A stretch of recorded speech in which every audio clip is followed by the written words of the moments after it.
Nabil Alaihi, age unknown, Bedouin. It made me very happy to know that Athena had kept a photo of me in a place of honor in her apartment. But I don't really think what I taught her had any real use. She came here to the desert, leading a 3-year-old boy by the hand. She opened her bag, took out a cassette tape player, and sat down outside my tent. I know that people from the city usually give my name to foreigners who want to experience some local cooking, and so I told her at once that it was too early for supper. "I came for another reason," she said. "Your nephew, Hamid, is a client at the bank where I work, and he told me that you're a wise man." Hamid is a rather foolish youth who may well say that I'm a wise man, but who never follows my advice. Muhammad the Prophet, may the blessings of God be upon him, he was a wise man. I pointed to her car.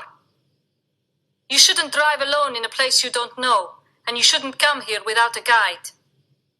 Instead of replying, she turned on the tape player. Then all I could see was this young woman dancing on the dunes and her son watching her in joyous amazement. And the sound seemed to fill the whole desert. When she finished, she asked if I had enjoyed it. I said that I had. There is a sect in our religion that uses dance as a way of getting closer to Allah, blessed be his name. Editor's note: the sect in question is Sufism. "Well," said the woman, who introduced herself as Athena, "ever since I was a child, I felt that I should grow closer to God, but life always took me farther away from him. Music is one way I've discovered of getting close, but it isn't enough. Whenever I dance, I see a light, and that light is now asking me to go further. But I can't continue learning on my own. I need someone to teach me." "Anything will do," I told her, "because Allah the Merciful is always near. Lead a decent life, and that will be enough." But the woman appeared unconvinced. I said that I was busy, that I needed to prepare supper for the few tourists who might appear. She told me that she'd wait for as long as was necessary. "And the child?" "Don't worry about him." While I was making my usual preparations, I observed the woman and her son. They could have been the same age. They ran about the desert, laughed, threw sand at each other, and rolled down the dunes. The guide arrived with 3 German tourists who ate and asked for beer, and I had to explain that my religion forbade me to drink or to serve alcoholic drinks. I invited the woman and her son to join us for supper, and in that unexpected female presence, one of the Germans became quite animated.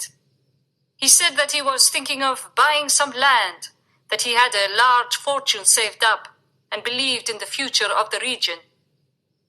"Great," she replied. "I believe in the region too." "It would be good to have supper somewhere so we could talk about the possibility of—" "No," she said, holding out a card to him. "But if you like, you can get in touch with my bank." When the tourists left, we sat down outside the tent.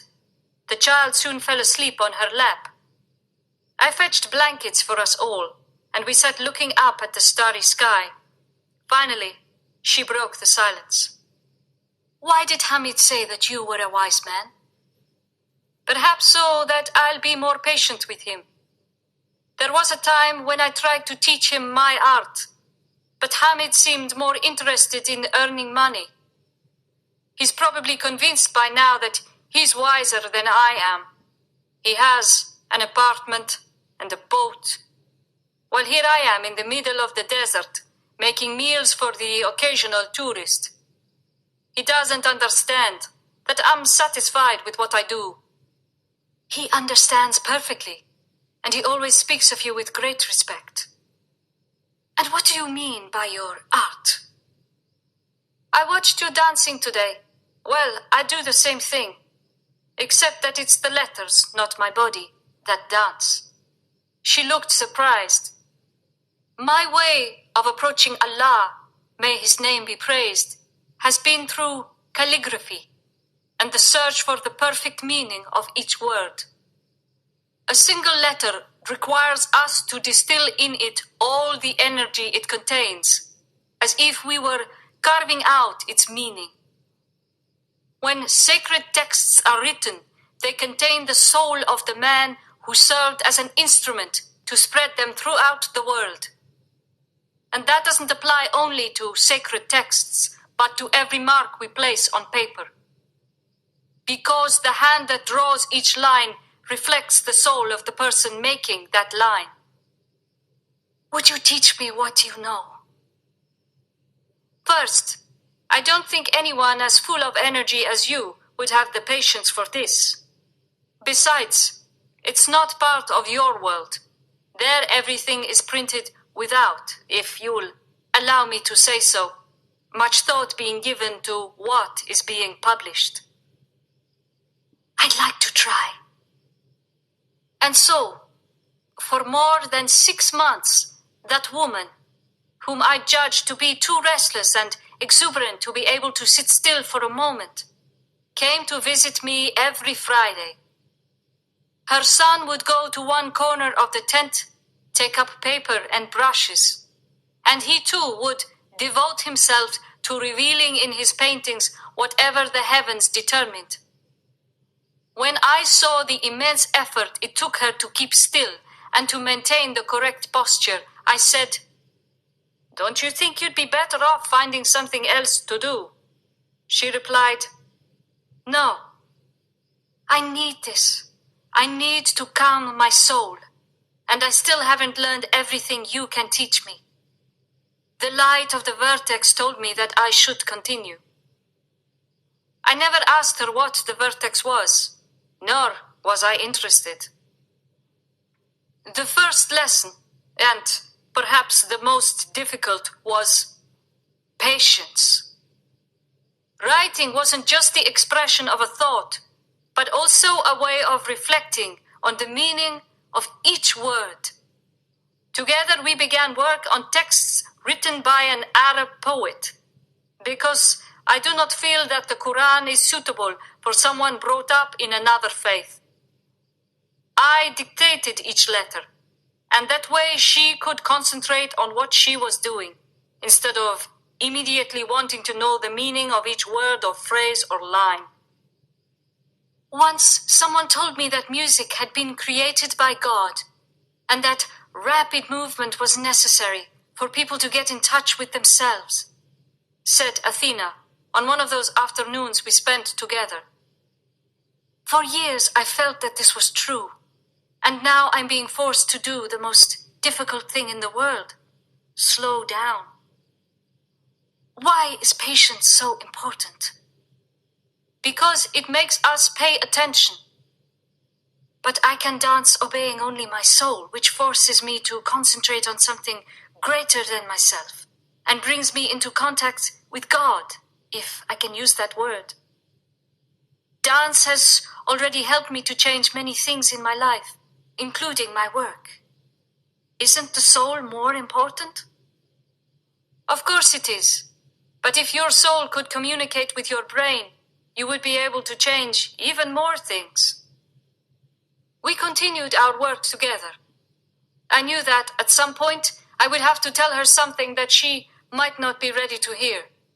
And so I tried to make use of every minute to prepare her spirit. I explained that before the word comes the thought, and before the thought there is the divine spark that placed it there. Everything, absolutely everything on this earth makes sense, and even the smallest things are worthy of our consideration. I've educated my body so that it can manifest every sensation in my soul, she said. Now you must educate only your fingers so that they can manifest every sensation in your body. That will concentrate your body's strength. Are you a teacher? What is a teacher? I tell you, it isn't someone who teaches something, but someone who inspires the student to give of her best in order to discover what she already knows. I sensed that, despite her youth, Athena had already experienced this. Writing reveals the personality, and I could see that she was aware of being loved, not just by her son, but also by her family and possibly by a man. I saw too that she had mysterious gifts, but I tried never to let her know that I knew this, since these gifts could bring about not only an encounter with God, but also her perdition. I taught her not only calligraphy techniques, I also tried to pass on to her the philosophy of the calligraphers. The brush with which you are making these lines is just an instrument. It has no consciousness. It follows the desires of the person holding it. And in that, it is very like what we call life. Many people in this world are merely playing a role, unaware that there is an invisible hand guiding them. At this moment, in your hands, in the brush tracing each letter, lie all the intentions of your soul. Try to understand the importance of this. I do understand, and I see that it's important to maintain a certain elegance. You tell me to sit in a particular position, to venerate the materials I'm going to use, and only to begin when I have done so. Naturally, if she respected the brush that she used, she would realize that in order to learn to write, she must cultivate serenity and elegance. And serenity comes from the heart. Elegance isn't a superficial thing. It's the way mankind has found to honor life and work. That's why, when you feel uncomfortable in that position, you mustn't think that it's false or artificial. It's real and true precisely because it's difficult. That position means that both the paper and the brush feel proud of the effort you're making. The paper ceases to be a flat, colorless surface and takes on the depth of the things placed on it. Elegance is the